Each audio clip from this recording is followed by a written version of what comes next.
Salut les pirates. Alors, on se retrouve aujourd'hui pour la review du chapitre 1064 de One Piece. Et comme d'habitude, avec Oda, on peut s'attendre à des révélations importantes. Le dernier commandant de Teach révélé, le secret de Monkey D. Dragon, le combat de Law et Teach, le passé de Kuma et les Mugiwara sur l'île de Vegapunk. On va parler de tout ça ensemble, alors restez jusqu'à la fin pour ne rater aucun détail important.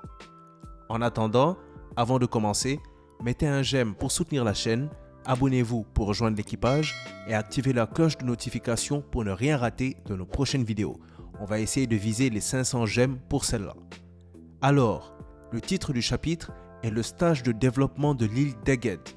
Et on peut voir que c'est confirmé, Aokiji est bel et bien le dernier commandant de l'équipage de Teach dans une cover qui se nomme Vanogger et Kuzan des pirates de Barbe Noire, où on voit qu'ils étaient ceux à avoir capturé Pudding lors de la cover du chapitre précédent, en outre celle du 1063.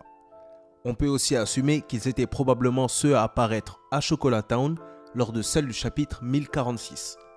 Ça veut aussi dire que maintenant, on connaît officiellement l'équipage complet de Barbe Noire, le capitaine Marshall D. Teach, Shiryu de la Pluie, Burgess, Lafitte, Vanogger, Avalo Pizarro, Doc Q, Katarina Devon, Vasco Shot, San Juan Wolf et enfin le commandant que l'auteur avait teasé pendant la série Road to Laugh Tale, l'ancien amiral de la marine, Kuzan.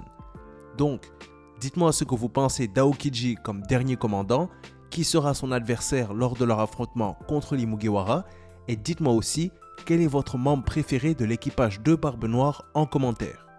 Cette cover confirme également que l'enlèvement de Pudding était donc bien, comme on l'avait prévu, une attaque coordonnée de Barbe Noire pour non seulement dérober les road poneglyphes de l'un des supernovas sortis de Wano, dans ce cas l'eau, mais aussi pour miser sur l'éveil du troisième œil de Pudding afin de pouvoir décoder les poneglyphes dans le but de rejoindre la course finale pour le One Piece. Après tout, on approche le dernier virage, donc les choses s'intensifient et Barbe Noire entre au cœur de l'action. On verra donc ce qui nous attend par la suite et ce que l'auteur a en réserve. Maintenant, on passe au chapitre en lui-même. Alors, il commence là où le dernier s'était arrêté, c'est-à-dire au combat de Law et Teach. On dirait que l'auteur semble vouloir nous montrer le combat, ce qui devrait plaire aux fans étant donné qu'on pensait presque tous que le combat se ferait en off-screen. Cependant, je ne pense pas que le combat va être totalement développé et prolongé. Je pense qu'il va être très semblable au combat de Barbe Noire et Ace et va arriver à sa conclusion en quelques chapitres seulement, si ce n'est pas au prochain chapitre. Mais je pense que l'auteur va quand même montrer la partie importante du combat et sa conclusion. Donc, pendant leur bataille, on nous montre que Law utilise son éveil contre Teach et son choc Vile, ce qui lui permet de faire de sérieux dégâts à Barbe Noire. On voit aussi les équipages respectifs s'affronter et en bon stratège qu'il est, Law a trouvé le point faible de l'équipage de Barbe Noire, l'océan. C'est un point faible évident quand on y pense, avoir un équipage entièrement composé d'utilisateurs de fruits du démon comporte ses dangers et bien évidemment Law en est un. L'équipage de Trafalgar va donc profiter de ce point faible et tenter de couler le navire de Barbe Noire. Un point très intéressant aussi dans la bataille, c'est qu'on voit que les pirates de l'eau se débrouillent mieux que prévu. On a Satch qui arrive à contrer les attaques de Doc Q, Jean-Bart qui arrive à stopper les balles de Vanogger et il se trouve que le reste sont des experts en ce qui concerne les batailles sous-marines. Mais à la fin, ce qui décidera du sort du combat sera lequel des deux capitaines sortira vainqueur. Et on dirait dans ce chapitre que Law a l'avantage et qu'il met Barbe Noire en difficulté. Mais je pense que le vent va bientôt tourner étant donné qu'on voit Teach se servir de son vortex dans la dernière case du combat. Ça va changer toute la donne, étant donné qu'on sait tous que le fruit des ténèbres annule les pouvoirs des autres fruits du démon. Et on voit que ce qui donne l'avantage à Law, c'est son fruit, sur lequel il se repose beaucoup. Ma prédiction est donc que lors des prochains chapitres, Barbe Noire va reprendre l'avantage, voire même amener le combat à sa conclusion, en annulant les pouvoirs de Law, comme il avait fait avec Bois en Coq récemment. Aussi, pendant le combat, on a deux apparitions de personnages importants. Déjà, on a Akainu qui apparaît, on apprend qu'il a été notifié du combat de Law et Teach, on pourrait penser qu'il voudrait intervenir, mais il semble que sa position d'amiral en chef l'en empêche, et il devra attendre la conclusion du combat. Ce qui montre que probablement personne n'interviendra et que l'affrontement se poursuivra jusqu'à ce qu'il y ait un gagnant. Ce qui est ironique étant donné qu'on nous apprend que l'île sur laquelle le combat a lieu s'appelle l'île du gagnant. Donc on voit qu'Oda s'est vraiment posé le décor autour d'un combat. La deuxième personne qui fait une apparition, c'est Pudding, qui est captive sur le navire de Teach.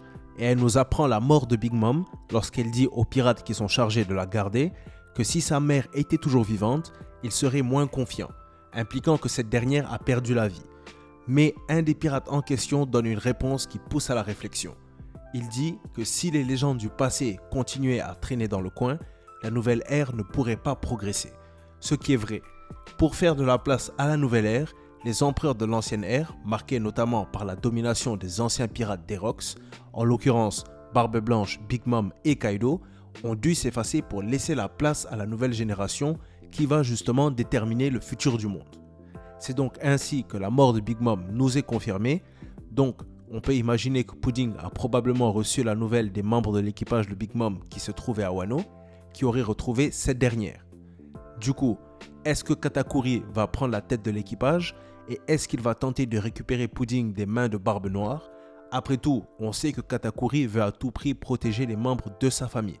Donc, il faut garder cette option en tête. En tout cas, je suis vraiment pressé de voir comment cette situation va évoluer. On a aussi des nouvelles des Mugiwara pendant le chapitre. D'abord du groupe de Luffy, qui a réussi à échapper au robot Kuma grâce au pouvoir de Bonnie, qui lui permet de changer l'âge d'un individu, les rendant donc méconnaissables aux yeux du robot, et elle a utilisé ce pouvoir sur Luffy, Chopper, Jinbei et elle-même. Et on peut voir que l'auteur a choisi une forme infantile pour Bonnie et Jinbei. D'ailleurs, pour Jinbei, sa forme avait déjà été dessinée par l'auteur dans un SBS, et pour Luffy et Chopper, il a opté pour leur forme bien plus âgée, ou vieille si vous préférez. Ils vont profiter de leur échappée pour aussi avoir une discussion sur Kuma, où ils vont adresser les rumeurs à son sujet. On sait tous que Kuma porte le surnom de tyran, qui s'oppose à sa nature gentille qui a été décrite par Sabo lors de leur invasion sur Marie-Joise.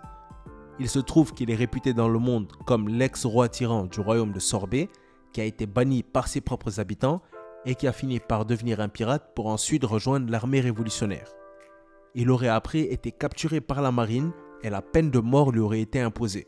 Mais comme Vegapunk avait été impressionné par son physique et sa force, il aurait décidé de l'utiliser pour créer des clones de lui permettant de reprendre la mer en tant que corsaire.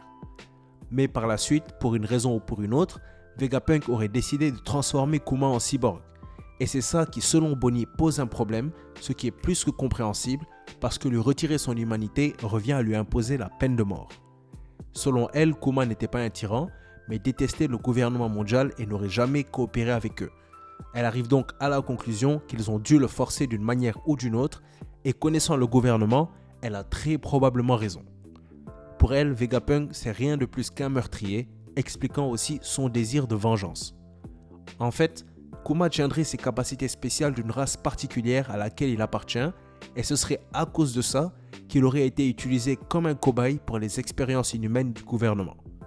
Évidemment, ça pose la question de quelle est cette race, quelle sera son importance dans l'histoire, et est-ce qu'il s'agit d'une race qui nous a déjà été mentionnée? Hélas, on n'aura pas plus d'explications sur ça pour l'instant, étant donné que c'est à ce moment-là qu'on passe au groupe de Zoro qui est en route pour le laboratoire du Dr Vegapunk à bord du robot géant qu'ils avaient croisé lors de leur arrivée sur l'île. Le robot utilise d'ailleurs un moteur de propulsion pour voler, étant donné que le laboratoire se trouve dans la partie supérieure de l'île. Donc, on nous explique la manière dont l'île s'organise. Déjà, elle se compose de deux parties. La première, c'est celle du pavillon, ou ceux chargés de recherche vive, qui correspond à la partie où le groupe de Luffy se trouve, c'est-à-dire la partie inférieure. Ensuite, la deuxième partie, c'est le labo de Vegapunk, où le futur se construit. Le sol est le même que sur Skypiea, ce qui est évidemment un développement de Vegapunk, et c'est là où le deuxième groupe se trouve. Ils vont d'ailleurs tous se changer dans le même style de tenue que le groupe de Luffy, sauf Zoro et Brook, qui pendant que les autres se préparent à se changer et à entrer dans le laboratoire, décident de garder le navire. Juste avant que le chapitre se termine, on a une grosse révélation. On peut voir Shaka, qui est le Vegapunk numéro 1, annoncer à quelqu'un à travers l'escargophone qu'il pense bientôt mourir. Et cette personne n'est nul autre que Monkey D. Dragon. Donc, le lien entre Vegapunk et Dragon est alors enfin établi et la réponse de Dragon, qui semble ne pas vouloir y croire, laisse entendre qu'il partage un lien plutôt amical. Donc, quel pourrait être ce lien entre Dragon et Vegapunk? Est-ce qu'il se pourrait que Vegapunk travaille en secret avec l'armée révolutionnaire? Et comment ça pourrait affecter la situation de Kuma? Et si les expériences sur Kuma faisaient partie d'un plan de l'armée révolutionnaire et qu'ils avaient déjà, avec Vegapunk, établi un moyen de le sauver avant sa transformation en cyborg, c'est une possibilité à prendre en compte. Je pense que la fin du chapitre soulève énormément de questions sur les relations de l'armée révolutionnaire et leur influence dans le monde, mais aussi de leurs plans secrets. Donc, on espère qu'on aura plus d'informations sur leurs relations dans les prochaines semaines, et c'est comme ça que le chapitre se termine. Du coup, dites-moi ce que vous en avez pensé. Qu'est-ce que vous pensez du fait qu'Aokiji soit enfin déclaré comme le dernier commandant de l'équipage de Teach? Comment va se développer le combat de Barbe Noire et Law? Qu'est-ce que vous pensez de l'histoire de Kuma? Quelle pourrait être la race spéciale à laquelle il appartient? Et à votre avis, quelle pourrait être la relation entre Dragon et Vegapunk? Partagez vos pensées avec nous en commentaire, qu'on en débatte. En attendant, si vous avez aimé la vidéo ou qu'elle vous a appris quelque chose, mettez un j'aime, n'hésitez pas à la partager, abonnez-vous pour rejoindre l'équipage et mettez la cloche pour ne rien rater de nos prochaines vidéos. Pensez à vous abonner à notre deuxième chaîne Manga Monde Off. On a commencé à couvrir le nouvel arc de Bleach et on fera aussi beaucoup d'autres animés et mangas, donc on vous y attend nombreux. N'oubliez pas, si on s'est croisé aujourd'hui, c'est le destin qu'il a voulu. La vidéo touche donc à sa fin, merci d'avoir suivi. C'était Manga Monde et comme d'habitude, c'était un plaisir de faire cette vidéo pour vous. À bientôt les pirates.